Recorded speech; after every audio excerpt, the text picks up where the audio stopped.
There was this one time, years ago, when I was asked to watch over my younger cousin and his 4 friends during a sleepover. My uncle offered me $100 for the night. Easy money, I thought. All I had to do was hang out and keep an eye on 5 10-year-olds while they played video games in the basement. For most of the night, it really was easy. We laughed, we played, the kids were loud but harmless. I figured it would go down as the easiest 100 I'd ever make. Then, something changed. In the middle of a game, I heard it, soft but clear. Footsteps coming from upstairs. At first, I assumed I was imagining things, maybe some noise from the pipes or the house settling. But then, 2 of the kids paused, controllers dropping slightly in their hands. They'd heard it too. That's when my stomach sank. I quickly looked around the room and counted. 1, 2, 3, 4, 5 kids, all sitting on the couches, eyes wide, just like mine. And no one else was supposed to be home. Neither my aunt nor my uncle had any reason to come back that night. They made that clear when they left. We had the house to ourselves. I turned toward the staircase. The basement door, it was wide open. I froze. My throat went dry. I swallowed my gum without thinking. That door should have been closed, locked, but it wasn't.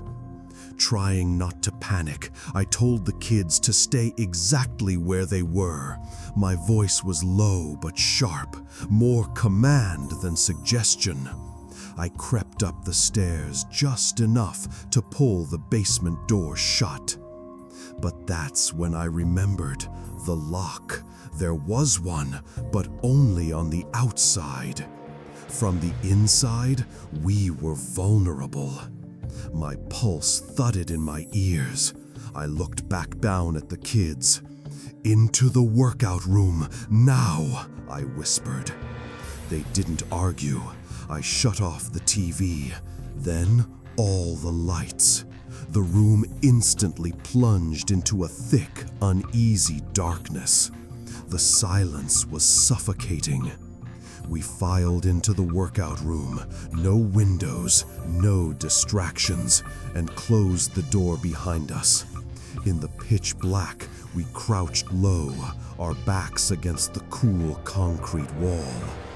Then we listened. There was a creak, then another, the unmistakable sound of someone stepping slowly toward the basement door. And then it opened. The shrill creak of the hinges cut through the silence like a scream. Then came footsteps, heavy, deliberate, thud, thud. One step at a time, slow and heavy, as if whoever or whatever wanted us to hear every single movement. One of the boys began to cry, soft, muffled sobs at first, but they were getting louder. "Shut the hell up," I hissed, barely able to keep my voice steady. "Please." I grabbed a chair and pushed it up against the workout room door, pressing my weight against it. Then I reached for the barbell plates scattered on the floor, each one cold and solid in my hands, and began stacking them in front of the door, wedging them tight, turning the workout gear into a barricade.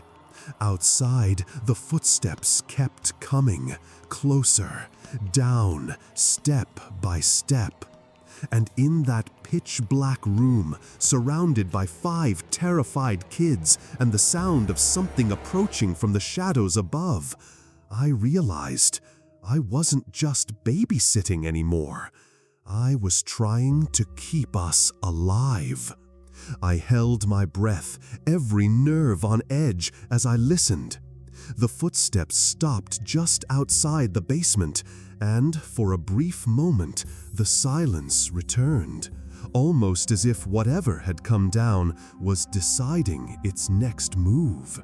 Then I heard the distinct click of another door. The boiler room. It creaked open slowly, then closed again, more softly this time. My heart pounded in my chest like it wanted to claw its way out.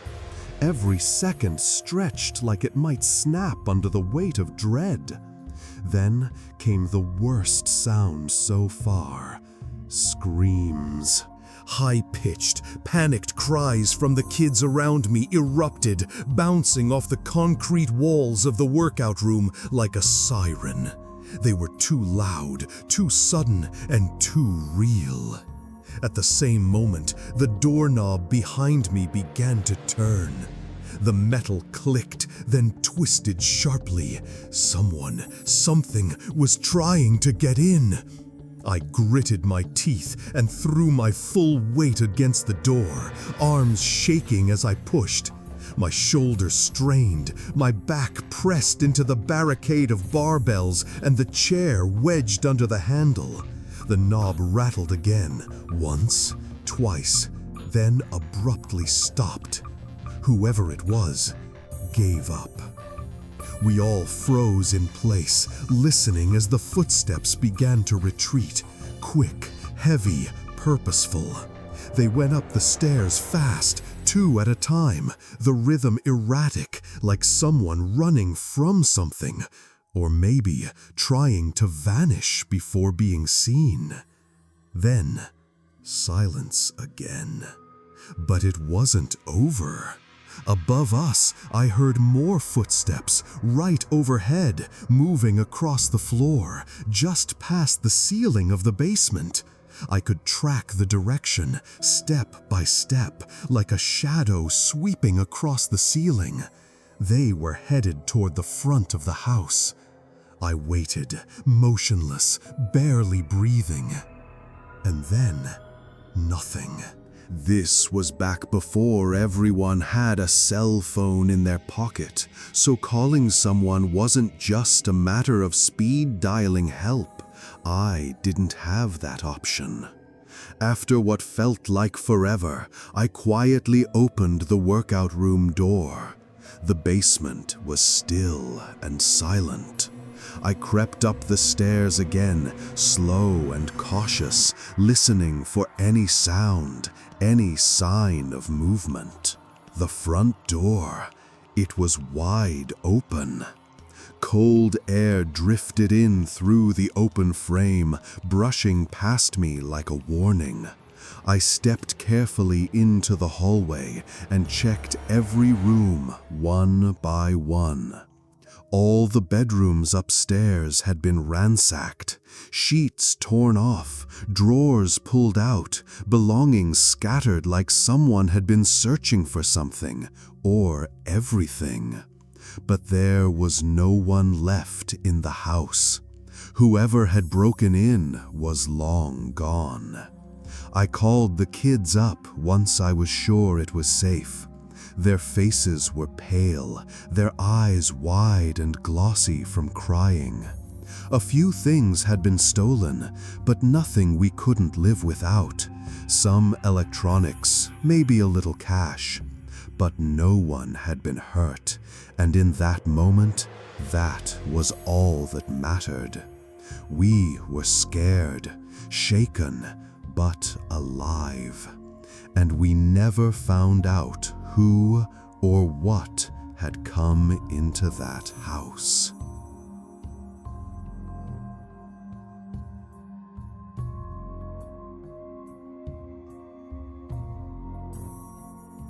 It happened during a brutal blizzard in Valley Stream.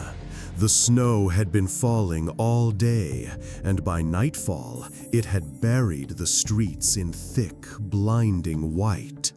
I had agreed to babysit for a couple going out of town for the weekend, Easy enough, or so I thought.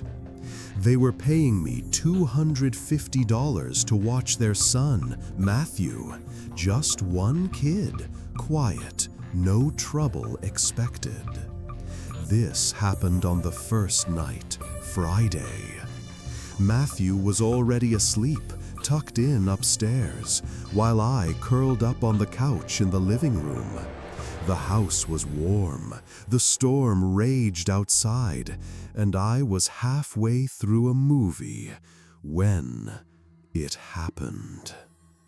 A knock at the door.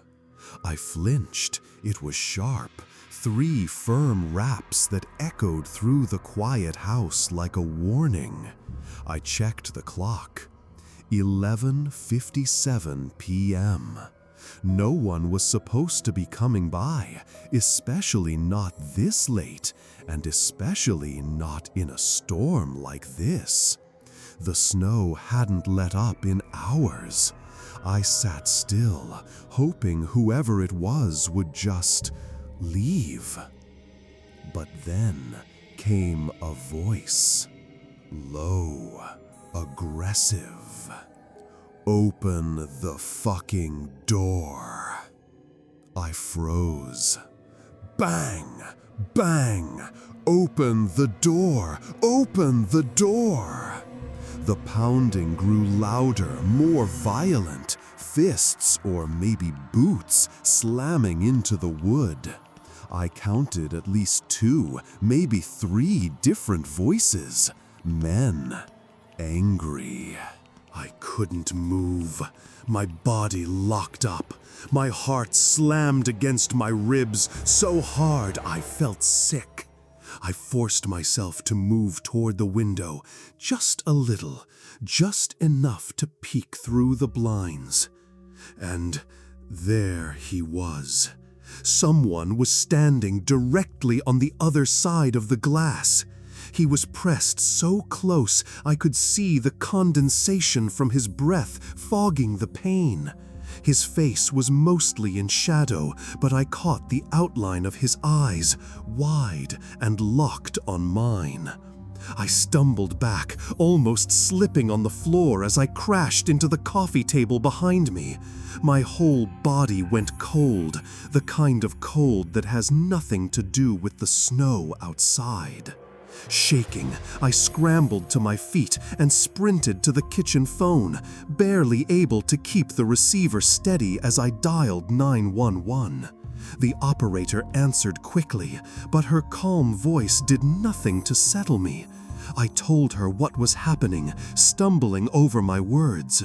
She listened, then said what I already feared. Because of the weather, help could take a while.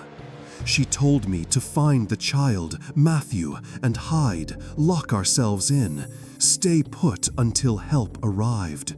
She wanted to stay on the line, to talk me through it, to keep me calm. But I wasn't thinking straight. I was panicked, cornered, and in that heat of the moment, I did something stupid. I hung up.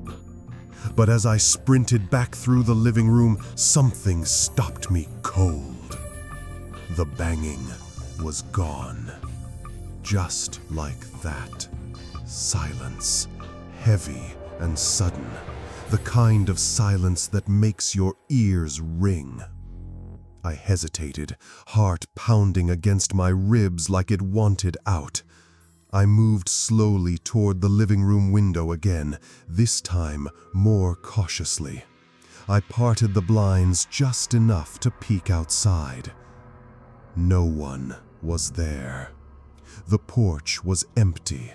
Snow still fell in waves, swirling beneath the street lamp. The only footprints were already filling up with white. I didn't even get a second to process the relief when I heard it. Glass shattering. The sound exploded from a few rooms over, sharp and violent, followed by a gust of cold air. They broke a window. They were coming in. My knees nearly gave out beneath me. I gripped the back of a chair to stay upright, adrenaline surging through my chest like a shockwave. I had to move, fast. I couldn't leave without Matthew. I bolted upstairs 2 at a time, nearly tripping over myself. My breaths were short, panicked, barely enough to keep my thoughts from spinning. But as I reached the landing, I froze again. Footsteps below, and then laughter. Soft at first, then louder, casual, taunting, as if they knew they were in control. There was no time to run back down. I rushed into Matthew's room and found him still asleep, bundled in blankets and blissfully unaware. I clamped my hand gently over his mouth to keep him quiet. He stirred, but didn't fight. Scooping him up in my arms, I darted into his toy closet. It was small, barely enough room for the 2 of us to crouch between the shelves of games and stuffed animals. I shut the door slowly, quietly, until we were cloaked in darkness. And we waited. The minutes crawled by like molasses, but each one dragged thick with dread until they didn't feel like minutes anymore. It felt like a lifetime trapped in that suffocating closet, with Matthew's soft breathing in my ear and my own thoughts racing too fast to follow. Then he started to squeal. A quiet, confused squeal, muffled only by my shaking hand. And just as he did, I heard it. Footsteps on the carpet, outside the bedroom door. They were slow, careful, more than one set. I could feel it, the floor lightly creaking under their weight. Then came the sound of the bedroom door opening. A hush of air moved across the room as they entered. They were inside. There weren't many hiding spots in that room. If they opened the closet door, that would be it. Nowhere else to run. I held Matthew tighter, trying not to breathe, trying not to shake. In that moment, I was sure we were going to die. I wasn't even scared anymore. I was numb, frozen, just waiting for the inevitable. That's when we heard it. The sharp wail of a siren. Police. Close. Even through the thick closet door, the sound pierced the tension like a lightning bolt. Then came a voice, low, panicked. Oh shit. One of them. I opened the closet door just a crack, just enough to hear the rush of footsteps. 3 sets at least, pounding down the stairs, hurried, chaotic. They weren't laughing anymore. I stayed hidden with Matthew until I heard shouting from outside. Real shouting, law enforcement. When I finally crept out, the front door was wide open again, snow pouring in across the hardwood. The police found them. They hadn't gone far. Their footprints led straight through the snow to the backyard, to the shed. There were 5 of them in total. Every single one was arrested.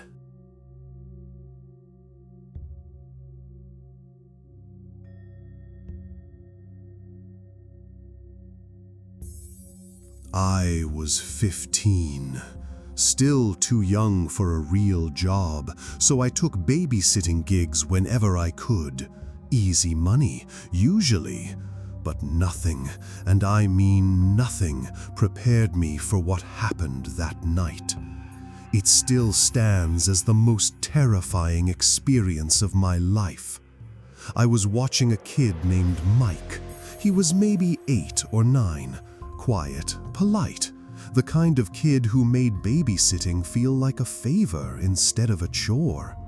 That evening, after dinner, we took his dog for a walk. The woods behind his house stretched for acres, nothing but trees and brush and the occasional dirt path winding through it all.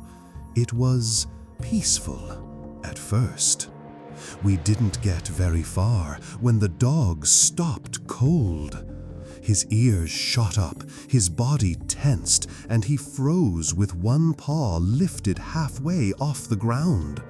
His nose twitched fast, like he was picking up something bad. A second later, he began barking, loud, sharp, frantic. Then came the pulling. His leash yanked hard in my hands as he lunged toward the trees ahead, losing his mind. Mike clutched my arm. "Is it a bear?" His voice was barely above a whisper, but the fear in it was real. My stomach sank. Black bears weren't unheard of around here. I forced a calm tone into my voice and told Mike to turn around, to head back to the house now. He didn't argue. Smart kid. Meanwhile, I was wrestling with the dog, trying to turn him in the other direction. His leash was tight, his muscles straining like he'd seen a ghost. That's when I saw it. Just beyond one of the larger trees, partially hidden in the shadows, stood a man. Not walking, not moving, just standing there, stiff as stone, watching me. I froze. My brain short-circuited for a moment. He was maybe 20 yards away, wearing dark clothing. His face was barely visible beneath the low-hanging branches, but his head was tilted slightly up, his gaze locked on me. Unblinking. I shouted, instinct taking over, "Hey, do you need something?" No answer. He didn't move, didn't flinch. Then he turned around, wordless, expressionless, and walked off into the trees. No panic, no rush, just disappeared, like he'd seen all he needed. I stood there in stunned silence, adrenaline burning in my chest. The dog finally stopped barking. Whatever threat he sensed, it was gone now. The leash went slack. Mike had already made it halfway up the hill toward the house, and I hurried to follow, glancing nervously over my shoulder. For a few minutes, everything seemed calm again, but it didn't last. The dog stiffened once more. Then came more barking, loud, frenzied, behind us. I spun around, but nothing. I couldn't see anyone. The woods looked empty, too empty. But the dog knew. His entire body quivered with tension, and his eyes locked on something I couldn't see, somewhere in the trees behind us. I didn't say anything to Mike. I didn't want to scare him more, but deep down I was terrified it was the same man following us. I almost unleashed the dog, let him go and chase the bastard down, but something about that idea felt wrong, dangerous. Instead, I kept walking, fast, but never broke into a run. I didn't want to look like prey. I didn't look back once, no matter how badly I wanted to. But the dog kept barking and pulling the whole way home, always toward the trees behind us. And I knew we hadn't been alone out there. I did the best I could to keep calm, but the walk back to the house felt like it lasted forever. Even once we were inside, I didn't relax, not for a second.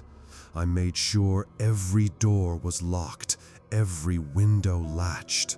I checked the blinds, peeked through the cracks, scanned the tree line beyond the backyard over and over again. For a solid half hour, I paced the house, checking and rechecking everything. Front door, back door, patio slider, basement windows. I couldn't shake the feeling that something was still out there, watching us from the trees. Eventually, things seemed quiet. Mike was still a little shaken, but kids bounce back fast. He asked if we could play some Mario Kart, and honestly, the distraction was welcome. I needed to feel normal for a while, even if I had to fake it. For a brief moment, I let myself believe the danger had passed. That was a mistake. We'd been playing for maybe 15 minutes when a noise outside made me freeze mid-race. Clatter, a hard plastic sound, right outside the window. We both jumped. It was coming from the patio. I muted the TV instantly. The room fell dead silent except for the sound of the dog, already barking again, sharp and desperate. I crept toward the window and flicked on the patio light. And there it was. One of the green toy buckets, the kind filled with beach toys and bouncy balls, was tipped over on the patio tiles. Toys were scattered everywhere. I knew that bucket. It had been stacked neatly in the corner earlier. No way the wind did that. And it wasn't some raccoon or squirrel either. Those toys were heavy. The dog barked louder, snarling now, pawing at the glass door like he wanted to go out there. Something was out there. I could feel it. I turned to Mike, voice tight, low. "Get me your dad's hunting rifle." His eyes went wide. "What? You know where he keeps it, right? In the closet?" He nodded. "Then go, now." I know it wasn't smart to send an 8-year-old to fetch a gun, but in that moment, logic didn't exist. I was scared out of my mind, acting on instinct. While he ran to get it, the noises outside started again. First, a soft tap on the window, then another, from a different side of the house. Then I heard the wind chimes on the porch jangle, not in the breeze, but like they'd been pushed too hard. They clanged and swung wildly. Then something else, a dull thud, like something heavy falling over in the backyard. My heart was pounding so loud I could barely hear. I turned off the patio light again. The darkness outside felt thicker than before, like it was pressing up against the house, trying to get in. The dog wouldn't stop barking, and as more things clattered, banged, and scraped around the edges of the house, I realized something. Whatever was out there wasn't leaving. It was closing in. But then I finally saw him. Through the narrow frame of one of the windows, I caught movement. A dark shape gliding past, slow and deliberate. It was him. He was walking across the side yard, just beyond the window. At first, I thought he hadn't noticed me. I stood perfectly still, barely breathing. Then he stopped and turned, his eyes locked on mine through the glass. Even with the dim porch light barely reaching him, I could see the way he hunched his shoulders, the way he crouched low, like some kind of feral thing, not quite standing, not quite human. There was something wrong about the way he moved, like his joints bent the wrong way, like he was made to crawl rather than walk. He just stared, not blinking, not flinching, his head tilted slightly, as if he was studying me, staring straight into me, like he knew I was scared. I lifted the rifle, held it up high for him to see. We were armed. And still, he didn't run. Not at first. He held my gaze for what felt like forever, crouched, unmoving, a twisted silhouette in the cold light. Then, finally, he turned away, without a word, without a sound, just melted back into the woods like he'd never been there at all. I stayed up the rest of the night. Sleep was out of the question. Every little crack of the house settling, every gust of wind against the siding made me jump. The dog wouldn't calm down for hours. Even Mike, who didn't see what I saw, sensed something was wrong. He stayed close, quiet. Eventually, the sun came up and the house felt normal again. But I didn't forget. A week later, I got a call from Mike's parents. They sounded uneasy, scared even. They told me that recently a strange man had been seen stalking their house from the woods more than once, peeking through the trees, standing at the edge of the yard, watching. They asked me to describe the man I saw that night, desperate to know if it was the same person. But I couldn't give them much. I'd barely seen his face, just shadows, angles, a shape that didn't feel quite right. Still, I told them I was sure it was the same man. They seemed shaken, practically begged me to babysit again. Just a few times they said, "We trust you." But I always politely declined, every time. That was a while ago now, years. I don't know what happened to that family after that, or to the man in the woods. And honestly, I don't want to.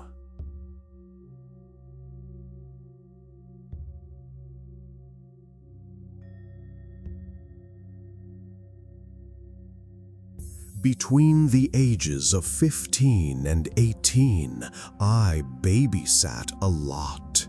I lived near a pretty upscale neighborhood, big houses, fancy cars, and most importantly, generous parents. There was never a shortage of people needing a babysitter, and I made decent money for a high school kid. Most of the time, the kids were just kids. Loud, clingy, messy, but manageable. Some were a little weird, some were downright brats. But one in particular, one takes the prize. His name was Michael. The moment I met him, something felt off. He was 12. Old enough that some people would say he didn't even need a babysitter. Definitely not one overnight. But his parents were clear. They were going out of town for the night and needed someone to stay with him. They told me gently, "Michael can be a bit strange. He might need a little more attention than usual." I didn't think too much of it at the time. I've dealt with kids on all ends of the personality spectrum. Quiet didn't scare me. When I arrived, Michael didn't say much, barely looked at me actually. He just mumbled a hello and went upstairs to his room. I was told he liked to spend most of his time in what they called the toy closet. Sounded innocent enough. But when I saw it, it was huge, easily the size of a small bedroom. It had a big Lego play table in the center, piles of bricks and toy sets covering every inch. There were shelves packed with action figures, puzzles, old board games, and plastic bins overflowing with random toy parts. It was a paradise for a kid his age, if not a bit excessive. That's where Michael spent almost all of his time. He sat at that table for hours, hunched over, building intricate structures out of Legos, muttering to himself as his hands moved. I let him do his thing. I didn't spy, didn't hover, figured he was just introverted or maybe on the spectrum. Either way, I gave him space. My instructions were to keep the house locked, feed him dinner, and stay the night. Simple. But after a while, I started to notice something weird. Michael wasn't just talking to himself. This wasn't your typical play pretend mumbling that kids do when they build cities or make little character voices. He was having full conversations, like someone else was in there with him.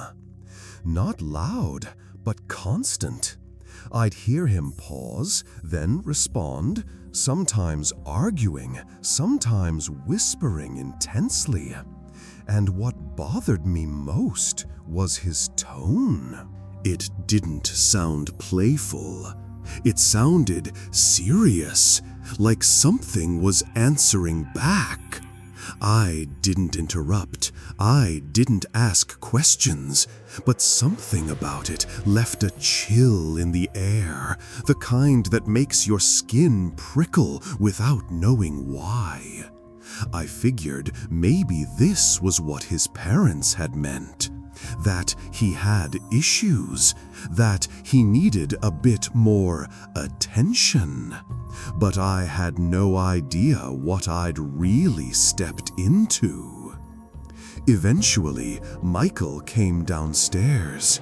He didn't say anything, just wandered into the kitchen, grabbed some leftovers from the fridge, and quietly ate at the counter. No conversation, no eye contact. Once he was done, he went right back upstairs without a word, back into the closet. At that point, I figured I'd let him stay in there as long as he wanted. I didn't have the energy to argue. The house was quiet, and I was tired. It wasn't until I finally told him it was time to go to sleep that he actually stepped out of the toy closet. Not a protest, not even a word. He just nodded slightly and walked past me into his room. All I wanted then was to sleep. My shift had been long and weird enough already. Sometime in the middle of the night, I woke up. There were sounds coming from the closet. That faint, unmistakable clicking and clattering of Legos being moved, snapped together, scraped across the plastic table. Soft, random toy sounds. I blinked through the darkness, barely conscious, and called out, "Michael, go to sleep." The noises stopped instantly. I sat up. The closet light wasn't on, just pitch black behind the door. And that's when it hit me. How the hell could he be playing in the dark? Pushing off the blanket, I got up and padded across the carpet toward the closet. I reached out, opened the door, and flicked the light switch on. The room was empty. No movement, no sound. Michael wasn't in there. Just the Lego table, half-built creations frozen mid-play. Everything sitting exactly how it had been earlier in the night. I stared for a long moment. I wasn't the paranoid type. I never had been. So, eventually, I just shook it off, turned off the light, and went back to bed. I managed to fall asleep again, but maybe an hour later, I stirred awake. The room was partially lit. Faint artificial light seeped through the cracks of the closet door. The same light I'd just turned off. I hadn't imagined it this time. The closet light was definitely on again. And the door, it was shut. Still groggy but growing irritated, I sat up again. "Michael?" I called out, my voice sharper now. "Seriously, knock it off and go to bed." No answer. But as I stared, something caught my eye. Two faint shadows. Feet, just barely visible at the bottom of the closet door, standing still. And then, a giggle. Soft, playful, but not comforting. The kind of giggle that knows something you don't. And in that moment, I wasn't just irritated anymore. I was deeply, deeply unsettled. I knew he was in there. I saw the feet. I heard the giggle. Fueled more by frustration than courage, I marched straight across the room, grabbed the closet handle, and threw the door open. And what I saw, or rather didn't see, made my entire body lock up. There was no one there. The closet was completely empty. Where those two small outlines of feet had been standing just seconds earlier, there was nothing. No movement, no sound, just the faint hum of the closet light above the Lego table. I stumbled backward, nearly tripping over myself, and collapsed to the floor. A sharp, crushing pain spread through my chest. Pure fear, raw and sudden. I couldn't breathe right. My hands were shaking. I don't even remember standing up again, just the blur of running down the hallway to Michael's room. I threw the door open. He was asleep, curled under his blanket, face peaceful, breathing steady, as if nothing in the world had disturbed him. But I couldn't leave him alone in there. I just couldn't. I shut the door behind me, locked it tight, and slid down to the floor beside his bed. I didn't even care about comfort anymore. Just being near another person made me feel a little safer. Like if something happened, I wouldn't be alone with it. Eventually, I must have passed out on the carpet. When his parents came home the next day, I was up, dressed, and pretending like nothing had happened. I didn't tell them a thing. Not about the footsteps, not about the noises, not about the closet light or the invisible figure that giggled behind the door. I kept it all to myself. because it wasn't just something weird or creepy. It was something real, something I witnessed. And I know what I saw. I know what I heard. I got paid, I said thank you, I left. And I never went back. Never had to worry about that house again. But to this day, thinking about that night still sends chills up my spine. The image of those feet beneath the door, that innocent giggle in the dark. I still don't know what to believe. All I know is I'll never forget it.